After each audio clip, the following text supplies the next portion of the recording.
Welcome back, everyone.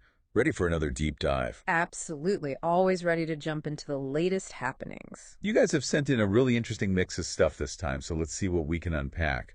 From a super close election to some questions about what's going on with online platforms, plus a little bit of AI in the mix. Sounds like we've got a lot to cover. Okay, so let's start with this election. Looks like things are getting pretty intense between VP Harris and former President Trump. Yeah, the national polls have Harris ahead, but Just barely. right, like 1 or 2%. Basically a tie at this point. Wow, so every vote really does matter this time around.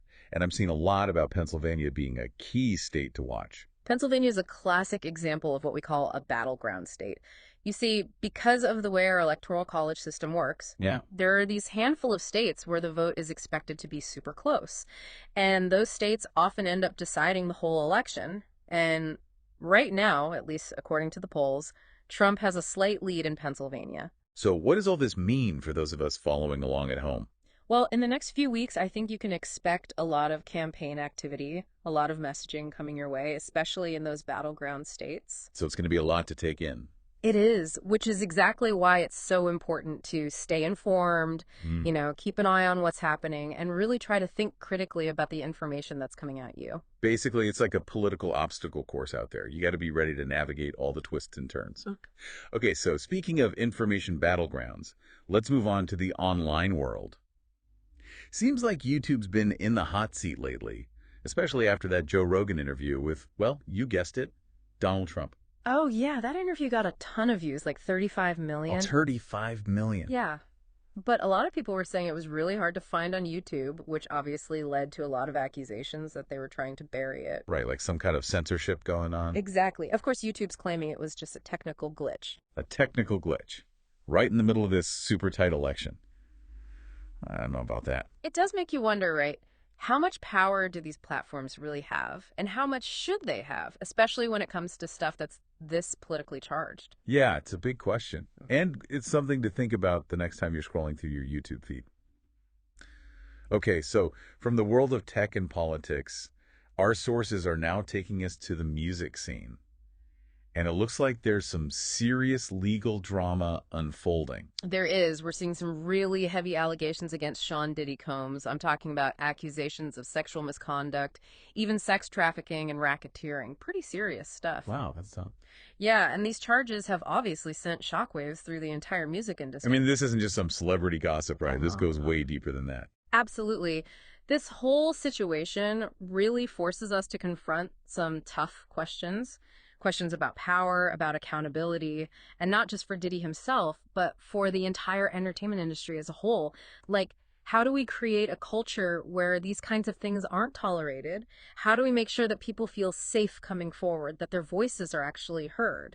It's a reminder that even the people at the top, the ones we might even idolize, can be accused of doing some pretty awful things. Right, and it underscores the need for real systemic change. So we've covered some pretty heavy topics so far. A close election, controversies with online platforms, ethical issues in the music industry. But it looks like you guys have also sent in some exciting news from the world of tech. It seems like you've been checking out Product Hunt, that site where people discover and share cool new software. I'm curious what caught your eye. Well, there are three new products in particular that I think are worth highlighting, all of which offer a glimpse into how technology is changing, well, pretty much everything. The way we work, the way we live. Okay, I'm intrigued. Let's hear it. Okay, so first up, we've got Truva AI. It sounds like something that could be a real game changer for sales teams. It really could be. Truva AI is basically this AI-powered sales assistant, and it's designed to automate all those little tasks that salespeople often have to deal with. Things like scheduling meetings and sending those follow-up emails, compiling data, all that kind of stuff. Yeah. And by taking care of all that, it frees them up to actually focus on what matters most, actually building those relationships and ultimately closing those deals. So working smarter, not harder. Exactly. I like it. Okay, next on the list, we have ChatGPT search. This one sounds super convenient. Yeah, imagine being able to get quick, accurate answers to pretty much any question you have, all right there in your search results. Oh, wow. And it's all powered by ChatGPT, so no more clicking through tons of links or wading through a bunch of irrelevant information. That's incredible. It's like having a research assistant right there at your fingertips. That's the idea. Okay, and the last product that caught your eye is Claude for desktop. This one seems to be all about focus and organization, am I right? You got it. Claude for desktop is kind of being pitched as like this AI partner for productivity. It helps you stay organized, manage your time better, and, get rid of those distractions that we all struggle with. It's like having a personal assistant who knows your work habits inside and out. Yeah, and who can anticipate your needs before you even know you have them. It's amazing to think that all of these products are pointing to a future where AI is just becoming more and more integrated into our everyday lives, especially at work. And it's not even just about, robots taking our jobs or anything like that. It's about AI actually helping us, augmenting our abilities so that we can work more efficiently and effectively. It's a pretty big shift from, back when AI was this abstract idea to now, where it's actually becoming a practical tool that's making a real difference.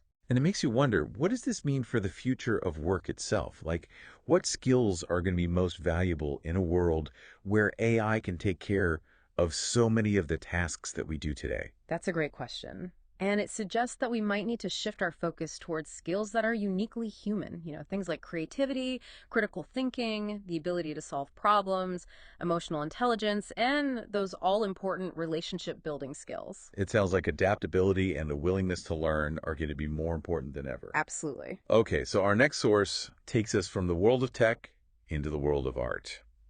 But even here, there's a tech twist. It looks like there's some controversy surrounding those AI art generators. Yeah, there's a group of visual artists who are actually taking legal action against a few companies that are developing these AI systems. These systems can create original artwork, like actual images, all based on text prompts. So you type in a description, and boom, the AI generates a brand new image based on what you wrote. That's wild. So Yeah. what's the problem? Why are the artists suing? Well, they're saying that these AI systems are being trained on these huge databases of images, and a lot of those images are actually copyrighted works of art. So they're claiming that it's a violation of their intellectual property rights, that the AI is basically stealing their style, their creativity. So it's a question of ownership then, and whether AI can even really be considered creative. It's like that age-old debate about whether machines can actually think. Exactly.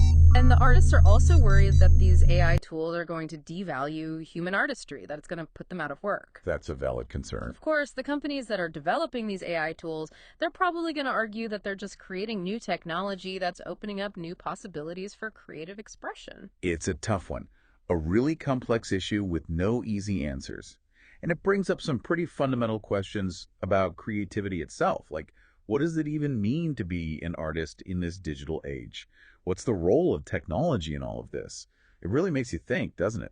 It does. Like, what if AI can create art that's indistinguishable from human created art? Does it even matter who or what created it? Yeah. Is the value of art only in the final product, or is there something special, something inherently valuable about the human creative process itself? Those are some deep questions. Yeah. And it seems like we're heading into this new era where the lines between human creativity and machine creativity are becoming more and more blurry. Definitely. It's going to be interesting to see how this all unfolds. Yeah, it really makes you wonder what's next. I mean, the possibilities seem endless when it comes to tech. They really do. It's such a time of change, disruption even. But with every challenge comes opportunity. It's up to us to kind of figure out how to navigate this new world and make sure we're shaping the future in a way that, works for everyone. That's a good point. So we've covered a lot of ground in this deep dive. A super close presidential race, all those controversies with online platforms, ethical questions in music, the future of work, and now AI blurring the lines in art. It's been quite a journey. It really has. And it all comes back to, I think, how interconnected everything is. We've seen how tech, politics, culture, you name it, they're all woven together in ways we might not always see at first glance. So it's like even more important than ever to stay informed. Yeah. Right? To really pay attention to these issues because things are changing so fast. Yeah. And the choices we make, the actions we take, they all have an impact on shaping the world we live in. Absolutely. And out of everything we talked about today, I think that question, what does it mean to be human in this age of increasingly sophisticated technology? That's what really sticks with me. Yeah, that's a powerful question. And maybe the answer lies in, really focusing on the things that make us different from machines. Our empathy, our compassion, our creativity, and our ability to connect with each other in a way that's uniquely human. It's about holding on to those qualities and making sure technology enhances our humanity, not diminishes it. Well said. Thank you all for joining us on this deep dive. It's been a great conversation. We hope this has given you some food for thought.